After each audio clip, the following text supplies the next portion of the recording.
गुरुदैवताय गणाध्यक्षाय धीमहि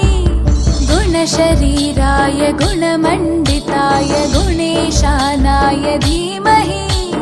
गुणातीताय गुणाधीशाय गुणप्रविष्टाय धीमहि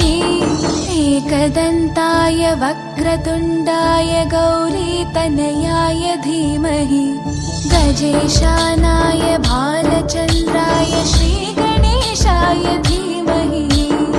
एकदन्ताय वक्रतुण्डाय गौरीतनयाय धीमहि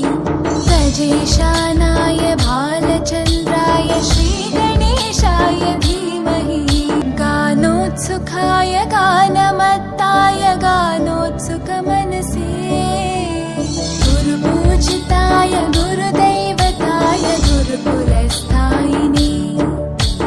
गुरुविक्रमाय गुह्यप्रवराय गुरवे गुणगुरवे गुरुदैत्यकलक्षेत्रे गुरुधर्मसताराध्याय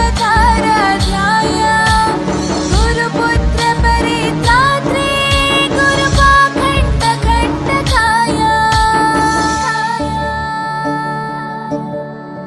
गीतसाराय गीततत्त्वाय गीतगोत्राय धीमहि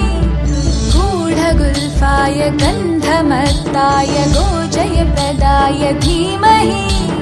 गुणातीताय गुणाधीशाय गुणप्रविष्टाय धीमहि एकदन्ताय वक्रतुण्डाय गौरीतनयाय धीमहि।